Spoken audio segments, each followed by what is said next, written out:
Joe Hopkins here, and who am I? That is a very big existential question, isn't it? It's the kind of thing people ask themselves throughout their lives, and it's the kind of thing YouTubers do videos on. And I haven't really done a real who am I kind of video. So I thought I'd go over who I am, a little bit of me, what made me me. And, I hope you guys find it a little bit interesting. We'll start at the beginning. I am Frederick Joseph Hopkins IV. And being the fourth, you can imagine why I just go by my middle name, Joe. Yeah, it gets confusing when there's four of you. So, although there's only two of us alive now. All right, so anyway, I was born in West Baltimore, which when said normally, as I would say it, it comes out West Balmer. But it's for anybody from West Balmer, it's West Balmer. So anyway, that's where I was born. That's where I grew up. Spent the first 14 years of my life there. Yeah, my parents raised me in a rather, working class kind of neighborhood. It was an okay neighborhood, and they footed the bill to send me to a nice private Lutheran school right next door in Catonsville, right out in the county where there's a nice Lutheran school where you get a good education, because, public education isn't always so hot, right? Yeah, so there you go. We went to a Baptist church. I learned a whole lot of theology, right? Went to church, went to a Lutheran school. The Lutherans will teach you theology. Yes, they will. Oh my God, I think Pastor Wildner taught me more theology in middle school than most people get in theology courses in college. So anyway, I was a good student, A's and B's. I excelled at sports. I was good at baseball and soccer. I was good at martial arts, which I went to a dojo also in Catonsville. Got into boxing and all that kind of stuff. Tended to be good at that kind of stuff. Enjoyed it, right? I was very good at soccer. So yeah, good student, good kid. I ran track too. And I wasn't great, but I wasn't the worst. There you go. I played in the school band, obviously, musician. I played baritone horn and then later trombone, tuba, and like a little bit of trumpet. And, somewhere in there, I got a guitar. My dad gave me a guitar, and I started to learn guitar. And my love of music real quick started getting focused on that guitar, right? So yeah, my neighborhood, if anybody remembers the crack epidemic of the 80s and early 90s there, yeah, crack made it to my neighborhood, and we left. I mean, it wasn't the best neighborhood in the world before that, but I knew all the ruffians, and, I was cool with them. And then crack showed up, and all my friends started moving out, and, whole bunch of new ruffians. I wasn't cool with them. Got in a lot of fights. Good thing I was taking martial arts, Yeah, that kind of stuff. So we rolled out, went to West Virginia, a little town called Berkeley Springs, maybe like 2 hours from Baltimore. And all of my great educational accomplishments went West Virginia said, that was in Maryland. It don't count. I don't know why they do that, man. I was ready. I was on the fast track to reaching my goals and shooting for the moon. My main goal was to join the Navy and become a naval aviator. If I don't seem like the type, I don't know what to tell you, right? But it was my goal. And, first of all, yeah, deteriorating eyesight puts a damper on that.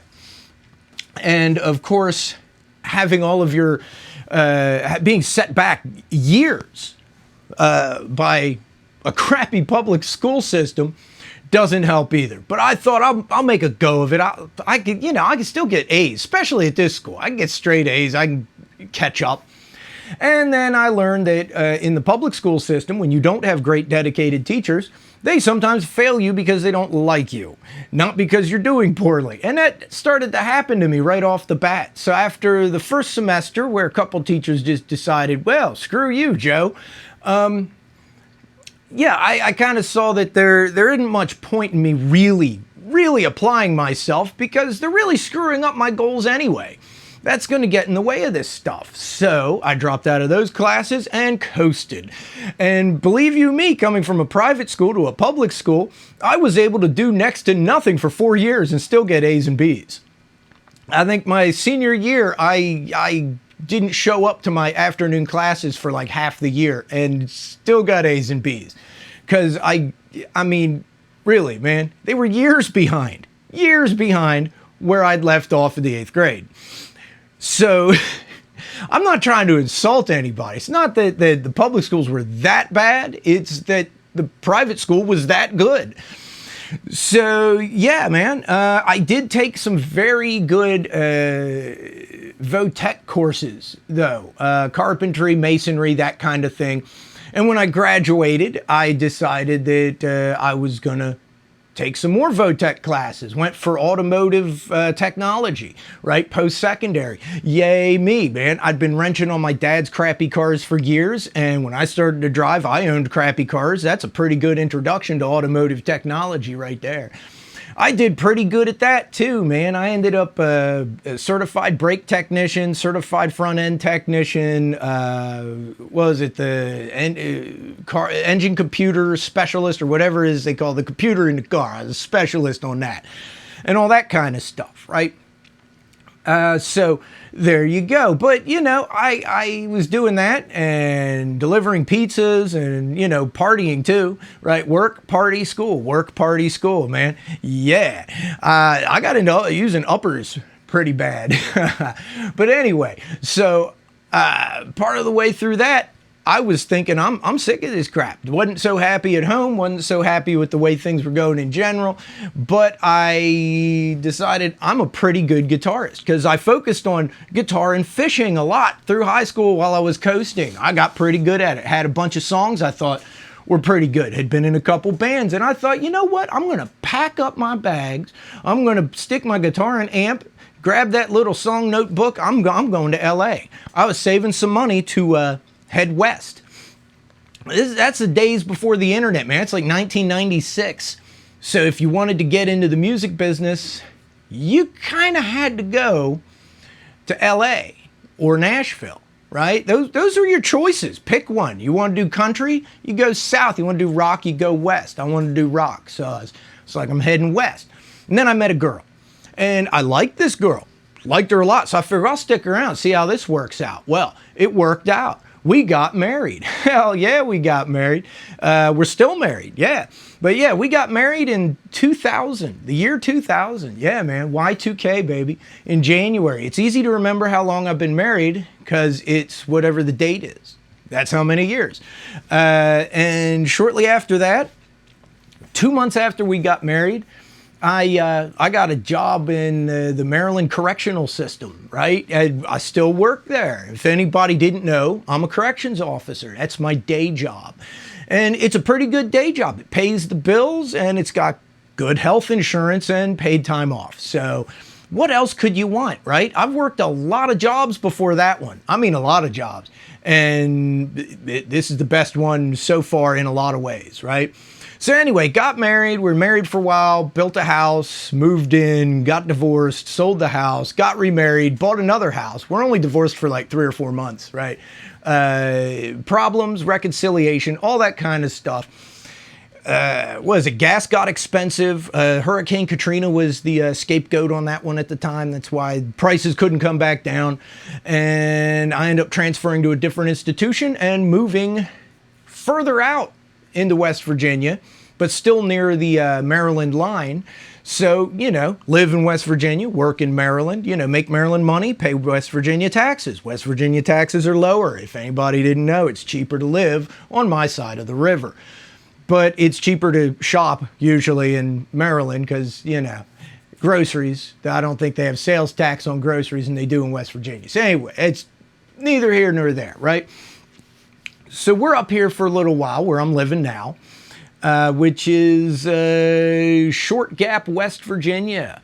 Yeah. So anyway, we moved up here after a while. My wife became a Christian. She had been going to the Jehovah's Witness church, and then she found Jesus for real. We started going to a Baptist church. And, you know, at that point, she had always been a guitarist and songwriter like me, but we never really been able to play together, right? Our styles didn't really mesh. Well, she started writing Christian songs, and all of a sudden our styles meshed more, and we started playing hymns and her original songs together, and we started playing in church. And next thing you know, we're playing at nursing homes, and next thing you know, we're doing paid gigs, and next thing you know, we're starting our own record label and recording music. And on that label, we put out 3 albums, 2 of which have gotten a good bit of radio airplay, right? Which is really kind of cool. A testament to my wife's tenacity. That woman called every independent Christian station in the South and got us on the radio, right? That's pretty cool. And then after a while, my wife has a blog and is blogging and writing. And next thing you know, she's hosting a radio program, a syndicated program that I'm producing. And we're doing paid gigs. And some of them pretty good, pretty decent, like medium-sized gigs. The whole thing's growing. It's like, man, this is awesome. We had a YouTube channel that we started with almost no equipment. You could tell from the early videos. They're very, very raw. And it gets better as we get more stuff, right? Because we started the YouTube channel before we started recording stuff, like on a professional level. And once we started buying equipment, man, the level gets higher. So... And then, my wife gets more into writing, more into blogging, starts building a Facebook following, starts pitching books to publishers, that kind of thing. Nobody really bid on those books, but it was a good experience. And over time, she ends up getting to know a lot of people in the Christian publishing industry. And that's a good thing to do, right? To know people in the industry. Well, anyway, eventually she ends up landing a gig as a regular contributor on the Huffington Post. I mean, where she's like putting pieces on there on a couple a week, that kind of thing for a little while. Some of them made the front page. They were, really good pieces, did real well. She started freelance writing. I know I'm talking more about her than me, but it is about me because I'm also the editor, proofreader, researcher, everything she's doing, I'm here doing it. Her radio program, I'm running the board, I'm producing it. All the writing stuff, I'm doing all the support structure things and still working full time to support all this stuff, right? It's like for a while, she had an eBay store, which did well. And of course, I'm the shipping department, I'm a part of all this stuff. And I'm the other half of Joe and Rosa Hopkins, the music act, And all of this is going great. And then we have a kid in 2015, after 15 years of marriage, right? We weren't sure if my wife could have kids. And lo and behold, hey, we had a kid, which is awesome, but it makes it real hard to do gigs. Which after 3 years of trying to do gigs with a kid, we stopped playing live gigs in 2018. The last one we played was at a friend's wedding. The one right before that, we did the Sunday music for the for the Maryland Folk Retreat over on the Eastern Shore. It was the last year they did the Folk Retreat. Actually, we headlined the Frankfurt New Year's Eve show the last year they had that. It seems like we're the ender, more or less. You have us, and the next thing you know, the show don't go on. It didn't go on for other reasons. It wasn't our fault, but we just happened to be the last ones. So anyway, there you go. My wife starts focusing on her writing career, and I start moving more into doing this channel and other things. But first, I was mostly just doing my own music. And my wife got into politics. I'm not going to say what kind of politics or what we were doing, but because I don't want to start a whole contentious argument. But she ended up helping to found an organization, helping to promote several organizations, designed websites for them, did their social media, things like that. She did press and promotion and all that kind of stuff. And she did all that for a Christian Women's Conference, too. One of those traveling conferences, goes to different places. And of course, I helped her with that. And she was still doing the radio program at the time, which is pretty cool, man. What can I say? We all want to be heard on the radio, right? Helps if you host a radio program. So helps if you produce one, too. So there you go. That's where we were at the time, and over time, a lot of things started dropping away until my wife is mostly focusing on her blog, social media presence, and writing in general, and doing some paid writing as well. And here I am doing all this music, and I'm thinking, I keep buying instruments. Next thing you know, I'm going to do a YouTube channel, like rebrand it, because I was just putting my songs on here, and do guitar reviews, because I got all these guitars to review. And, that's worked out pretty good. I'm at the point where YouTube, every 2 months or so, buys me a guitar. And if YouTube wants to buy me stuff, I will happily take that stuff. I'm not tearing up the world, but I don't have to. I got a day job. Which, by the way, my day job, if anybody wonders why I don't post nearly as much as I used to, and why I'm not doing certain types of videos as much, it's because I'm working butt tons of overtime these days. For the last 6 months or so, I've been working just more and more overtime, which is why I don't get to do some of the things I really want to, which is more in-depth stuff with guitars. And I'd like to do songs, but you have to have the time to learn the song, practice the song, and it's several takes to get it right, and that just takes time. This is just me talking to you guys. It's easy to do, it's easy to edit. And, at some point here, I'll have more time off and I'll do more stuff. So that more or less brings us up to current, what I'm doing now. But that's who I am. All that stuff, right? I've talked about some of my passions in my videos, like music, songwriting, weightlifting, athletics, and beer. I do like beer, right? I was going to join the Navy. Sailors like to drink, but yeah, but that's who I am. That's who Joe is. This Joe Hopkins that is on here. And for anybody that's still watching this, thank you. I appreciate it. And I should be doing more videos in the future on stuff that I like to do videos on. Guitars and music and songs and that kind of stuff. So, yeah, man. Just a little bit about myself, and hit the subscribe button. And at the end here, there is a playlist. Here is the most up-to-date thing about my life, right? On that playlist, there's that end screen, there's a playlist called I Didn't Get a Memory by Joe Hopkins. That's the album I recorded and released this year. And there's links to streaming down below. I'm hoping to make something out of that album. If I never do, I'm having fun putting the music out. But, if it goes somewhere, great, and if it doesn't, I've enjoyed the journey. And the thing about what makes a person, what makes each of us who we are, is our personal experiences. I guess I wanted to go over mine here just because it's interesting to know who a person is, who you're looking at here. And our experiences make up who we are. I would have to say, all of the experiences I've had, whether they've been successful or not, I've taken a shot at so many different things in my life. I've gotten involved in so many different things. It's been so informative, and it's enriched my life. And I would tell you guys, take a shot at some stuff, right?